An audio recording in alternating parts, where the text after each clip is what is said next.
Hello everyone, this is going to help you review Russia. Uh, the activity in class was using the textbook to help you take on some of the goals of Peter the Great. So unfortunately I wasn't there today to help you with this, but I'm going to do the best that I can to take you through this PowerPoint and highlight some of these points that hopefully you found in the textbook. So if you follow along with me, let's begin and go ahead and start talking about Russia and what exactly is happening in this very large country during the 17th century. Now, prior to the 17th century, Russia had been invaded by the Mongols. So during this time of Europe, when the Renaissance was occurring, they really had none of that enter the country. They were pretty much bypassed. The Mongols did not allow the spread of the Renaissance into Russia. Eventually, when the Mongols are expelled from Russia, they have a series of leaders, both named Ivan the Third, who was also known as Ivan the Great, and Ivan the Fourth, who was known as Ivan the Terrible. They undertake the process of beginning to westernize this country. They realize Russia is so far behind the rest of Europe, especially Western Europe. Ivan the Fourth, he was a contemporary of Elizabeth from England. He was one of these possible suitors for Elizabeth. So the exchange of cultures and science and technology begins in the 1600s for Russia, but they are quite behind. So it's going to take a lot of effort for them to actually catch up. Which the truth is, they really never get to the point where that Western Europe is, but people like Ivan the Third and Fourth, and eventually Peter the Great, they will begin the process. Now, the issue is when Ivan the Fourth dies, they did not have a strong leader replace him. There is a period of about 11 years called the Time of Troubles, pretty much when Russia is it's up for grabs. There's multiple groups vying for power, but when the Time of Troubles eventually ends, there will be a new family that is chosen to take over, and they are known as the Romanov family. And really, the name Romanov is synonymous with Russia. This is where you're going to get the great leader Peter the Great. But both the Romanov dynasty and Ivan the Third and Fourth, they all have the same goal. We need to westernize Russia, because they just simply know that until they westernize, they will never be an economic or military power that can compete with these other nations of Europe. And they will have several wars eventually in which they are working to gain land in the Baltic and in the Black Sea, which is where they'll come in conflict with the Ottoman Empire eventually as well. Russia has an immense population. Their biggest issue is they don't know how to feed them. Okay, they do not have the farming techniques. They are looking for more land to begin farming because they simply have the problem of starvation and famine. So that's something that they will constantly have even to this day. They have a very hard time feeding their population that is so large. Now, in the video you watched yesterday or Tuesday, it talked about Peter the Great and his travels to Western Europe. Under the Romanovs, they begin to recruit Westerners to come to Russia and help teach them about the Western ways, whether that's through technology, clothes, different skills, industrial skills. So by 1700, you have a large number of Europeans living in Moscow, helping to develop the trade and manufacturing. And many of these books that were published during the Renaissance and Reformation, and were also in this period of the scientific revolution, these books are now being translated into a Russian language, so that Russians are actually able to read and comprehend what some of these changes were that they missed out on during the Renaissance because of the Mongol invasion.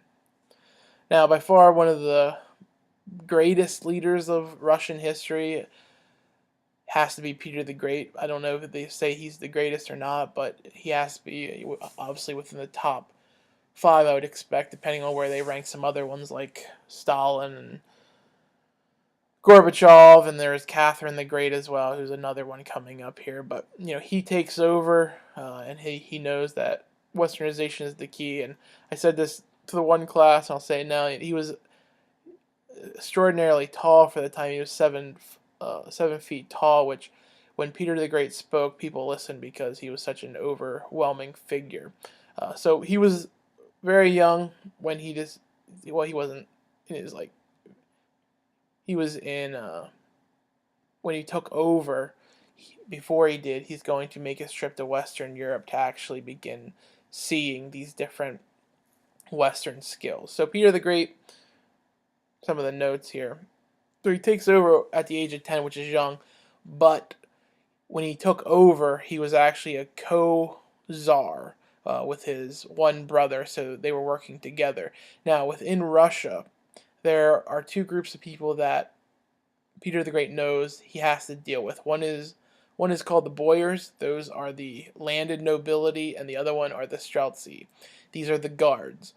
In other words, they're the military power. So these two groups are the two groups that may have, the power to actually challenge the czar. So the activity we were reading that was focusing on how does Peter the Great deal with the boyars and how does he deal with the military guard. So he's pretty harsh towards them. If anyone uh, decided to oppose Peter the Great, execution, imprisonment, public humiliation were all things that Peter the Great would use to help people understand that he is the head of state. Now he also creates a table of ranks. The table of ranks, this is going to make new social rankings based on not your family, but it's based on what you can do. So if you were able to be someone who could contribute to the government and make the government better and more money and more successful, you could gain social rank based on the table of ranks.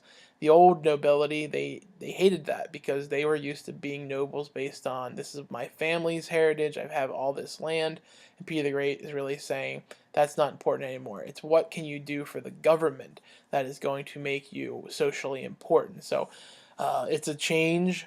Other countries are doing the same thing. Louis XIV did the same thing. He created a separate merit system for people to gain positions within the government, not based on your family, but based on what can you do for me to make this country the best that it can be.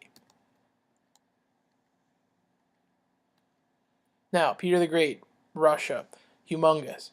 So he introduces a system which is similar to the intendant system of France. They take this very large country, they divide it into 12 provinces, and every province is governed by a governor. The governor reports directly to Peter. So it's the same system that the French used, and actually the Spanish use it as well. Philip V, Louis XIV's grandson, he uses the same system. They don't call it the intendant system, but it's the same system.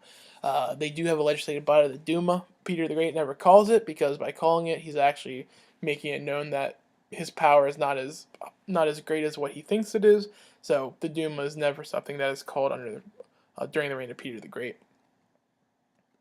Now the wars, two major oppositions for the Russians: the Swedes, okay, over here, and then the other one, which we can't see on the map, but the Ottomans. They are peaking down here in southeastern Europe.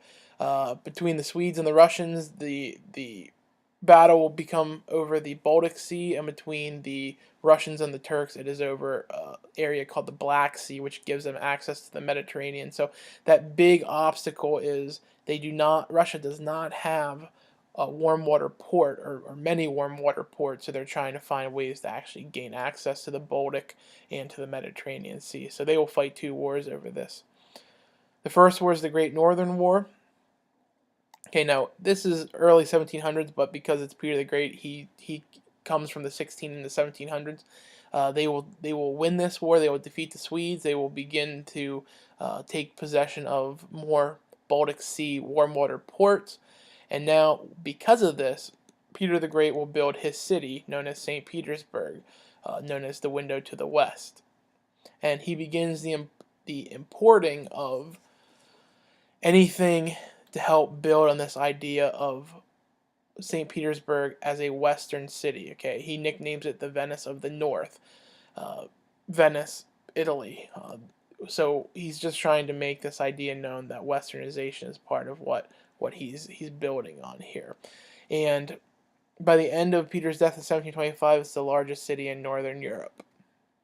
And it's located over here, so it's right here at the Baltic Sea, so that's giving them access. But through this first war, they gain access to all three of these countries here. So that's just opening up the Baltic Sea to the Russians. So as the Swedes begin to decline, the Russians take advantage and they begin to take uh, pretty much what the Swedes were controlling, which was the Baltic. The Russians are starting to compete for that area.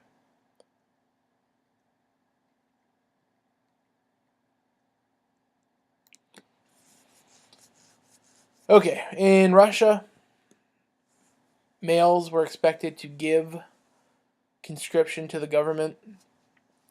So if you were a male citizen, you were going to serve in the army. And that was pretty much a simple fact of life. Russia has the largest army of Europe, really throughout almost all of history. It has the largest army because it has so many people. However, they're one of the most ill-equipped armies throughout all of history, too. That's why they lose so many soldiers in every war they fight. But the main thing is, what does Peter the Great do? He brings in these foreigners to help them begin to build their internal economy. The internal economy begins to improve. It's a monarchy, but we would call it a czardom. And even though Russia is way out there in Eastern Europe, they're making the efforts to westernize. And they're still a country that's going to be in the backwoods for a pretty long time. Peter the Great dies, and unfortunately, they are going to have a period where no dominant leader is going to step up, and Russia doesn't really continue to progress forward. They just kind of become stagnant, and not much is happening there. So, Peter the Great, westernization, and really bringing Russia into the political world of Europe, which to some Europeans, they don't consider Russia to be European, but now all of a sudden there is a major power peeking out of Eastern Europe, taking control of the Baltic Sea. They will defeat the Ottoman Empire in the Black Sea eventually in a different chapter, in a different time period, but they are a huge giant starting to pick away at certain areas in Europe, and you can thank Peter the Great for that. So that concludes Russia, and the main thing I would say is the PowerPoint's there for you. If you also have the handout from class today, so any questions for Russia and Peter the Great would come from the PowerPoint or the handout, and that concludes it. Thank you.